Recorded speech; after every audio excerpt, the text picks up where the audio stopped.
So the STX38's back. It says it runs great with that other flywheel and stuff on there. Problem we're having now, it won't go nowhere. I got looking underneath of it and drive belt's broke, so we'll get this mower deck off here first thing. I've never had this one off, but I'm assuming right there on both sides in the front there's a quick pin. I see a quick pin here on either side, so let's start with those. Now this back pin, it didn't want to just push straight out easy. And that belt, to get that belt off there, I just grabbed the belt, stretched it, because it's on like a spring-loaded thing there, and I just rolled it off the pulley. Maybe not the way you're supposed to do it, but let me get them out. And then I think I gotta look better back here. I think these just set up on there. We'll see. And that is what happened. You knock that pin out and stay the arm right here. It just sets right down on top of that. Let's go do the other side, and then we can get this deck out of here. So here you can see the piece of the broken belt. Now on a lot of these, to get the belt out of there, we're going to have to take this nut loose to get that guard down. We'll pull the battery out so we get a better look at the back. And we'll probably take the center bolt out and drop this clutch down and unhook the wire. And I'm not sure what else we're going to do, but it'd be the left hand side of the tractor. The belt goes straight back, and from the back it comes up and around this pulley, then back around this pulley, and then back up to the front. Also, when you go to take this belt guard here off, that little spring goes up to that. Now on this one, after I got that guard off, this was loose on there and it does slide, so it may be some kind of adjustment.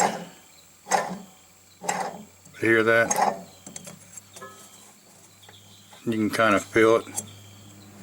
Now's the time to replace that. We're gonna check them all. Now that little piece here that the spring was hooked to, I see both sides of the belt goes around it. So this does maybe move. I think it'd be just as easy to take that nut off and pull that lever up out of there. You're going to have to follow the wires in the clutch up, and then see this little tab, you just pick that up and pull it apart. Just a little thing there that holds it together. So you'll have to take that out because you'll have to take the clutch down off. Now that's a 5/8 on that, and the easiest way I found to get that off, you have a little impact. And then it should, hopefully it slides right off for you. Not a bad idea to put a little never seize on it when you put it back on. I don't know if you'll be able to see or not, but there is enough room underneath that to get it. So you don't have to take none of the front guards off. I didn't. Like I say, a little bit of never seize here goes a long ways. Now it looks like they're going to make us remove both tie rod ends to get this through there. I got a 1/2 inch up on top. There's like a little hex on top also to hold. So I want to show you something. I could probably get that belt up over that pulley after I get looking at it here and do it. And see that pulley? Now I've done another one of these. It's been a while back, and that pulley, that's what got him, was it ate the keyway out of the pulley and then it spun. And that one has a lot of play on it, so I think we should probably get into there to that and make sure that pulley ain't ready to bust. The other thing I'll say is always take the negative off first and always put it on last. That way if you're doing something tightening, you ain't going to arc no wrench out because it's on the ground side. 7/16 on top, 1/2 inch on the bottom. That's for the shifter. that bracket, you can see right on top of it there. I took the nut off of that side. This side, when that bracket wanted to spin and spin, so I did take the one out of here. I don't like doing that if I don't have to, because sometimes bolts going into aluminum can gall and screw up the threads. Oh yeah, the other thing I took out, there's a cotter pin for this rod right here. That went in that hole. It goes through, then there's a washer. If you need to make a brake adjustment, this little nut here, and see these little pins, make sure that they move free. All these will freeze up, and that's why you don't have no brakes, or you need an adjustment right here. So there's 4 more. You can see the one nut here and the bolt on top. There's 4 of them in the axle, and then I think I can jack it up.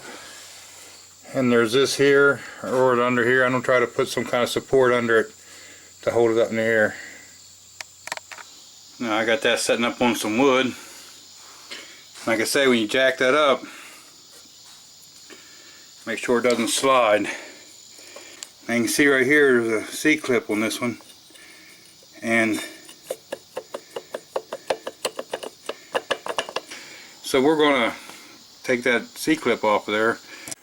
I know you probably can't already see it in the video, but the edge of these woodruff key was getting all rounded and wore off some, and I bent that getting it out, so I bought new ones. And then there's with the pulley. Now see, it does have a little bit of, when I really try, but some of that's that shaft moving, but it's a whole lot tighter than it was before. So the next step will be, we'll slide this thing back over here, and it's light enough that you can pick up one side at a time and get the nut started on there. So that's what we're going to do next. Now if I'm looking in here, you can see the woodruff key where it was worn. Okay, so I got them 4 bolts in. I did not tighten them up all the way. They're just kind of hanging off of it. So I got the one here I took out, the one up there tight, the linkage put back on. And that wire just plugs in up there on the top. Now if you pinch that belt together and push it up in there and play with it for a minute, you can get it over there and get it hooked. So I think the next thing I'm going to do is, I already ran it above that bracket that little rod stuck on, and over these. I think I'll go ahead and get this around the PTO clutch so I can put it back on. Now remember, the clutch has a keyway kind of like fixed in it, welded in it, if you'd say. You got to spin it to line that up with the slot in the crank, and don't forget, let me see if I can get you a better look. See how that rod sticks down through here into the clutch? That keeps it from spinning, and it is supposed to be loose like that. That gives your clutch a little bit of free play. Now that new pulley I put on, the V pulley, there's a washer below that goes on before the nut. Don't forget to put that on. Now to adjust this, I looked in the manual, and this spring over here,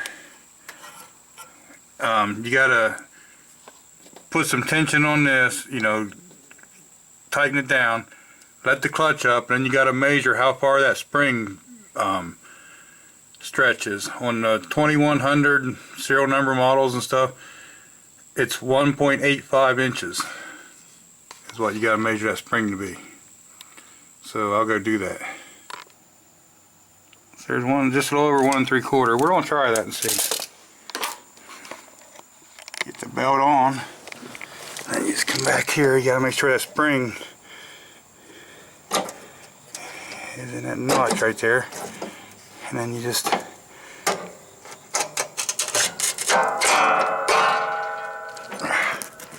I gotta go a little bit more. There, it's all the way back, see? How they cut it out for that spring.